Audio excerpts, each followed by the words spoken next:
So we're gonna try to do something different. My name's D. I'm with, the two old guys. We just like to have fun. We like to make fun of things. And so I thought, we were taking a break today, and I thought I would do something else, do something different. For example, the trucks that you see the scale symbol on top. I don't know about anybody else. If you just started out, maybe you haven't run across them, but just so you know, when you shoot them, they just die. You get nothing. But if you if you get a EMP, if you have an EMP, which I don't have one loaded in my wheel, but if you had one, you throw the EMP at it, and that stops the vehicle. When that vehicle stops, the guy actually will get out. Then you can run up to him and kill him, stab him, whatever you want. And you can get some pretty good skill credits from that. Some of the other things that we kind of learned as we kind of gone along, we found that if you go to your skills, so we learned that all the different skills trees that you can get, all the skill trees appear to all be the same. So no matter which one of the mains you get, you're still going to get the same trees. So for example, you have to get at least 2 in a circle in a group to open up the next level. And then you kind of just grow from that.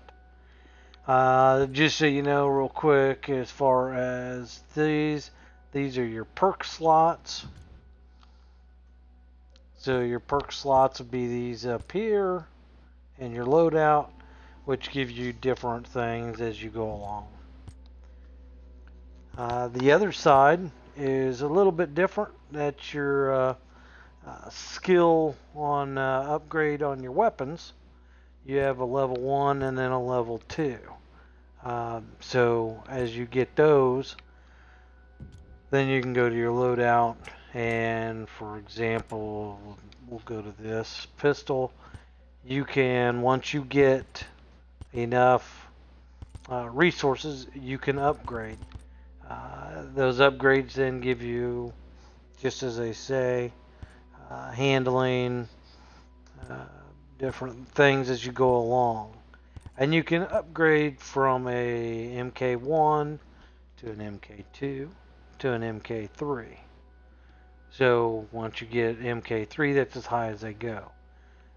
The same type of weapon will hold the same. So once you get this M9 and upgrade it to an MK3, then next time you get an M9, it should theoretically be all the way up to an MK3 as well. So that's one thing to keep in mind. So from there, you have different types of weapons. You have your shotguns. You have your assault rifles, SMGs, grenade launchers. I think I said shotguns, and I think that might be all of them. I'm trying to remember offhand. So anyway, you get. We can probably do this. We can do this. Now, if you're using an Xbox, the one thing it took us a little bit to figure out. I shouldn't say it took us a little bit. It didn't take too long, but we had to play with it. Is your right joystick will get you to slide down. We tried the D-pad down button. We tried all kinds of stuff, and it didn't work. We tried to get over to the right side over here and get it just right, and so But yeah, it's the right joystick that'll scroll you up and down. So, oh yeah, that's right. You get an LMG too. So those are your different types of some of your weapons you get. So we learned some things there. Um, we can tell you that depending on the weapon and what you find, there are parts that you can pick up. For example, a assault rifle. Once you get to a certain point and you take a look at things, you can go to your magazine, and like now I can go up to a 30. But for an assault rifle, you can also find an extended mag that'll have 50 and an extended mag that'll have 100. But keep in mind that certain weapons will only hold certain ammo. So you might find, if once I get to a point, in this particular character, I might find that I might get a 50 mag, and that's as high as I can go. I'll never be able to equip a 100 mag onto it. So that's kind of depressing.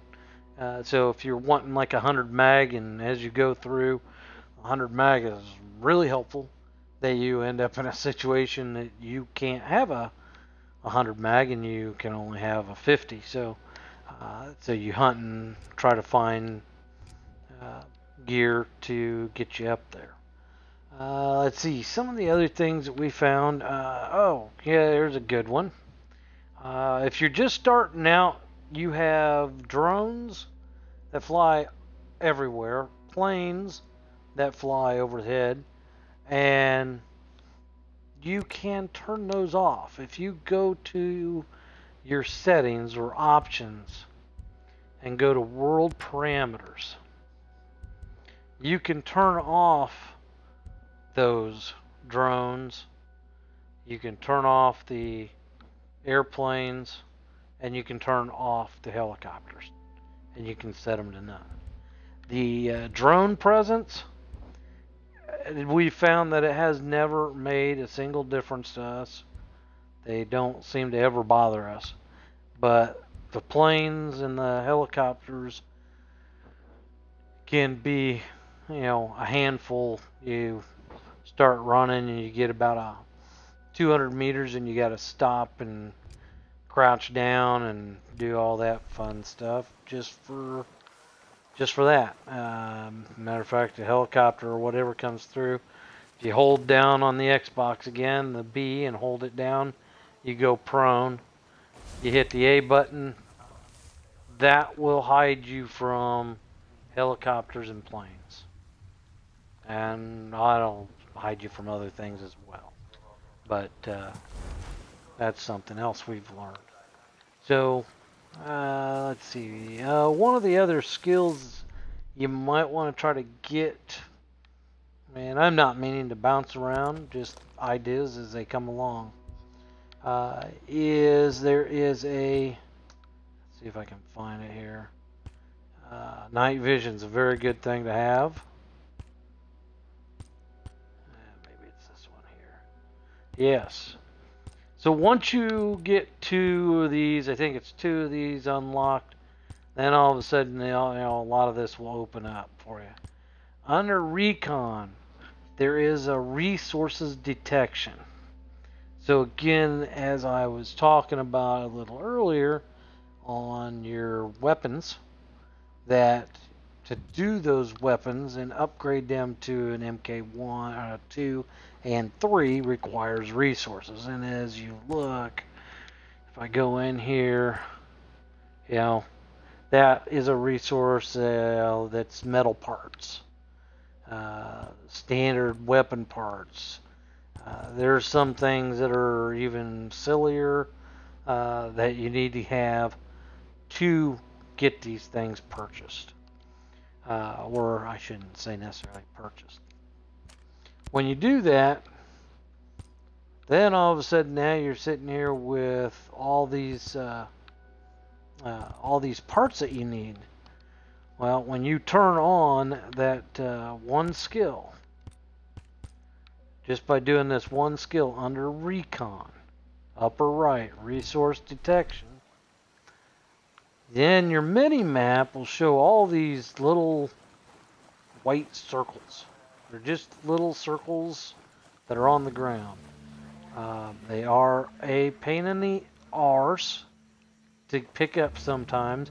You can run over them 100 times and never pick anything up. But, for example, there's a resource right there. If I go over and try to run over this dot, there's a resource there. So you can look for those little dots.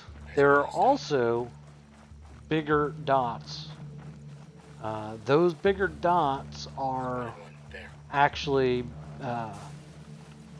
tactical, I shouldn't call that, they're caches.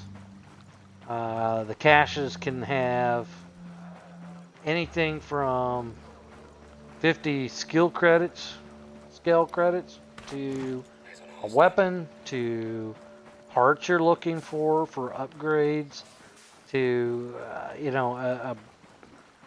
it could be a vest, it could be a hat, so you can then find all these things. So it becomes very helpful to be able to find those things.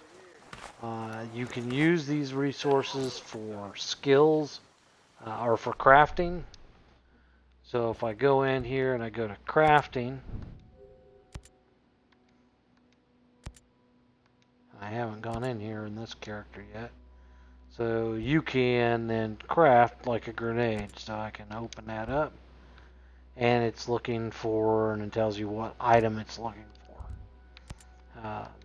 So your med kits, and it's telling you what you need to do that. So once you start picking up some of those resources, then you have resources for that as well. So a lot of things that are good on that. Let's see, what else did we learn? We learned your wheel is extremely helpful as you go along. You can click on that and you can load things. There are some things that you can't. For example, you can't,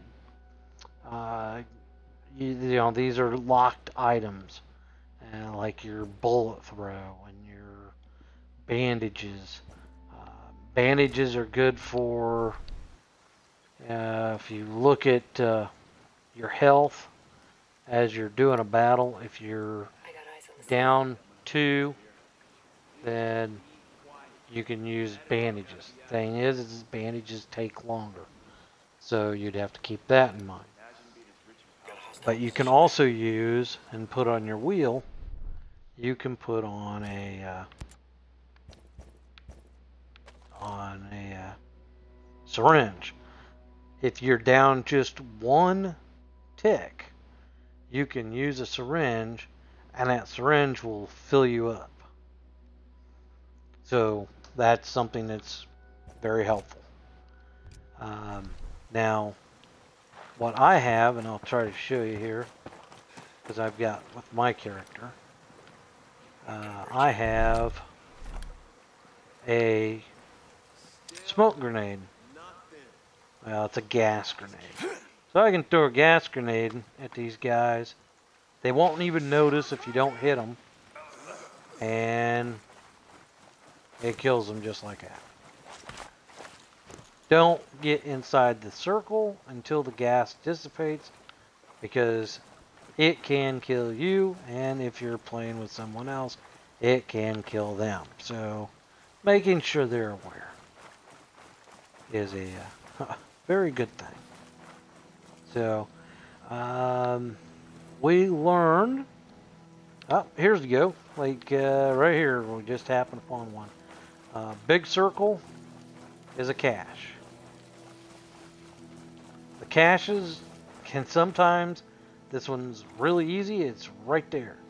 Some of them are hidden in grass and you've got to walk around and get the right angle for you to catch it, to be able to see it.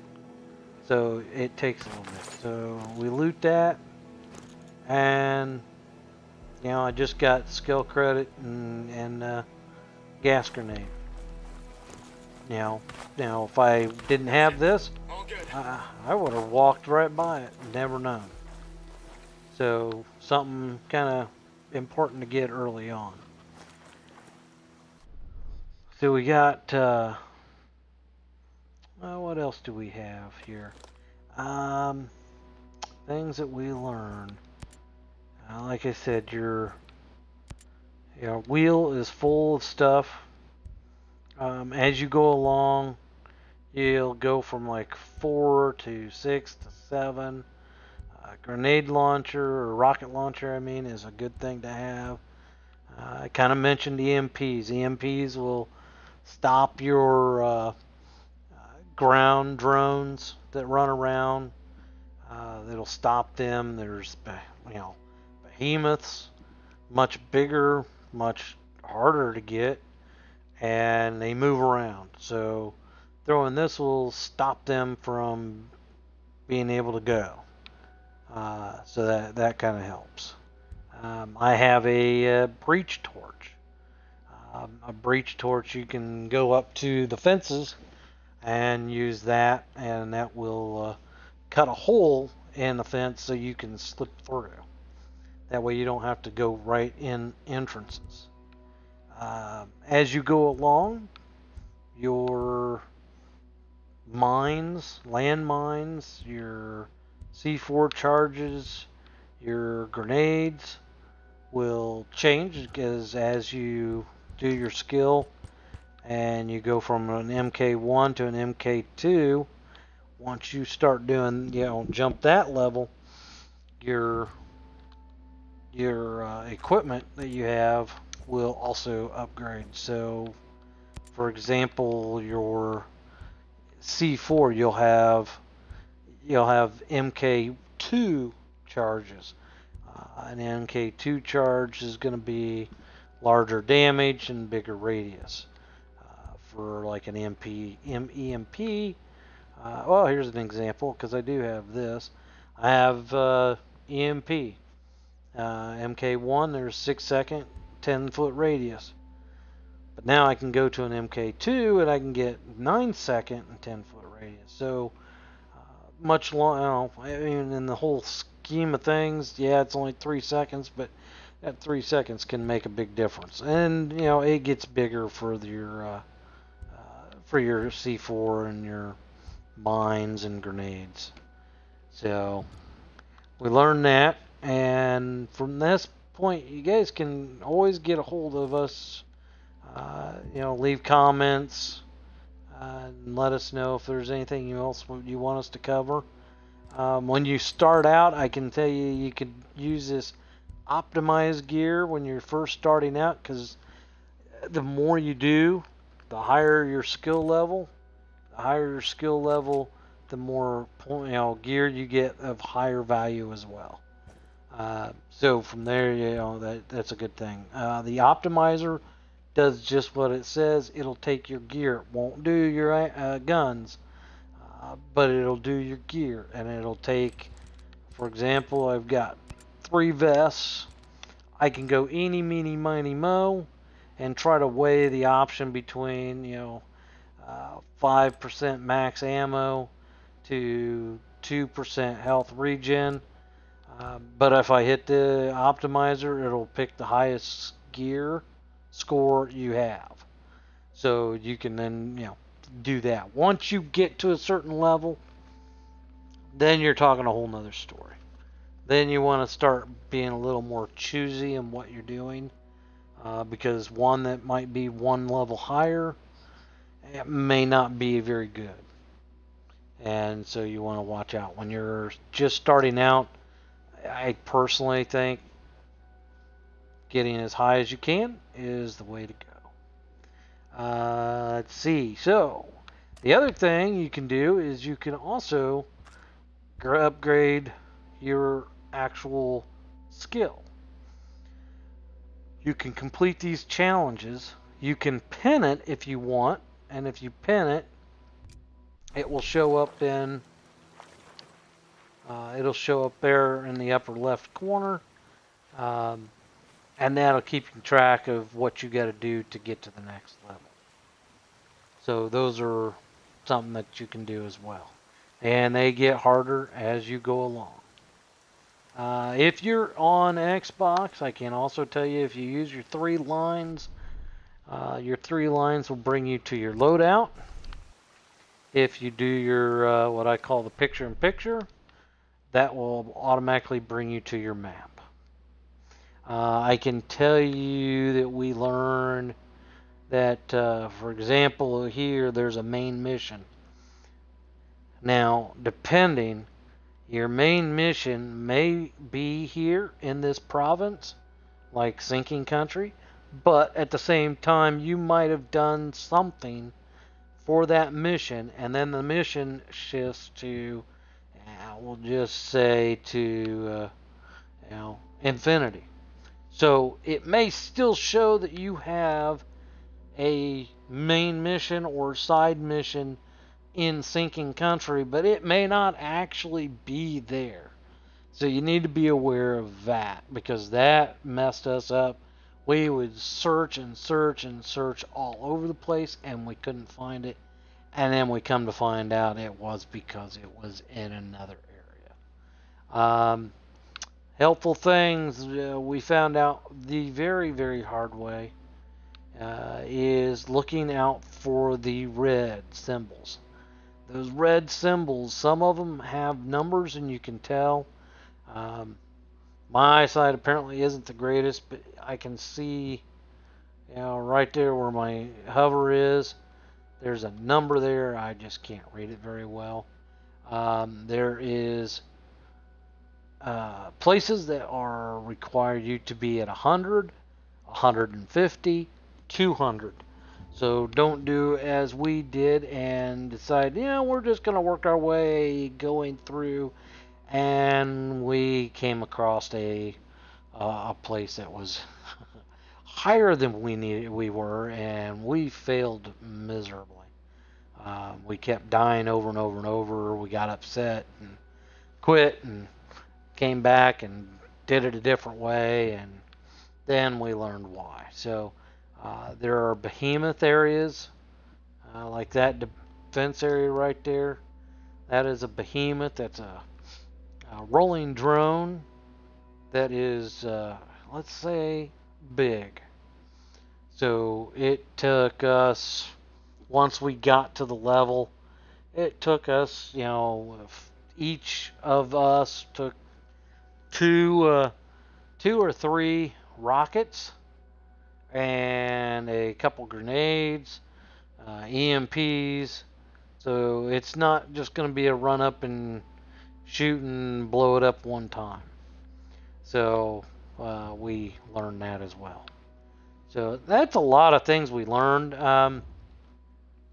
We will say it seems silly, but the bivouacs, or bivvies as we call them, are something that is very helpful.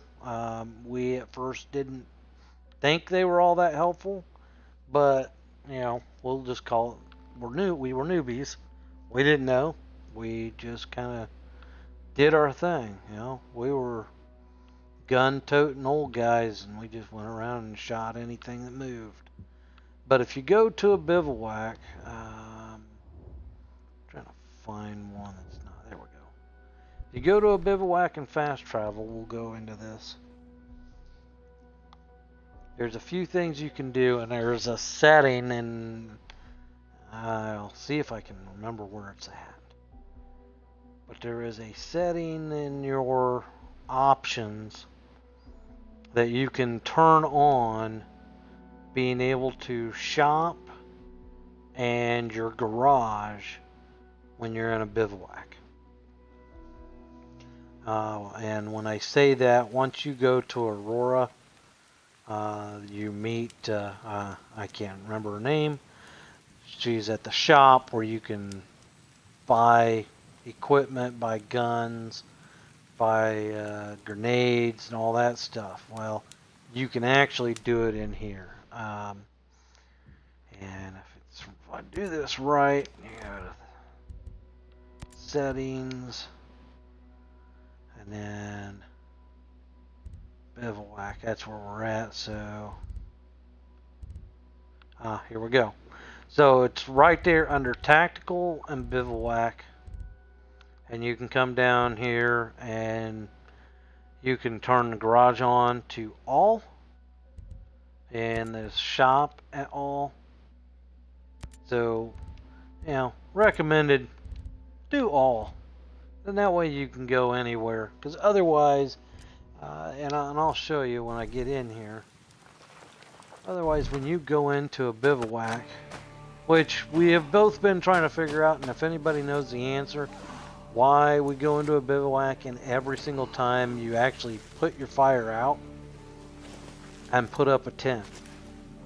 I don't understand why you got to do that. The other thing you can do when you go in that's helpful in a bivouac, you get done in a fight and you're down, 1 or 2 levels in your health, you can go in and go to a bivouac and you can watch a fun little scene where you pull a bullet out of your arm or leg and that regenerates your health. So it saves you on using your resources and it just does it here. The second thing that you get when you go to a bivouac is you automatically refill all your ammunition, which is a very nice thing to do. Then you have your choice of preparations, and that they only last so long. So coming back to a bivouac to replenish it is very helpful. For example, this plus 40% injury resistance. It's a fantastic thing. If you want, you can get bonus XP, stamina, accuracy, drone speed, fatigue. So you can do those things as well through here. So you get, like I said, it'll come up here every single time and say, hey, here you go, refilled your ammo. It'll come up here and tell you that you're refilled on your injury resistance. You can go into your shop. You can do everything you can in year 1. So you can buy guns. You get blueprints. You can buy the blueprints. We learned on these blueprints that I don't know. Each to their own. Maybe they can figure it out better than we can. We don't necessarily get that deep, but you can buy, whatever you want in a blueprint and then buy the gun. The only problem is this does not tell you what it can and cannot do. For example, I want to get this assault rifle here. I have no idea when I buy it if once you get to the level, it will take 100 rounds of ammo. You don't know that. Not until after you buy it and you get in there and do it. So if you buy it, then you get that and you can then come to assault rifles and it should be in here to and actually buy it. So you got to do 2 steps. I'd have to pay $15,000 and then come over here and pay $800. And you can see from here when you buy it, you can see what the level is of the gun. So somewhere between, I guess it's 44 and 50 in this case. So you can do all that.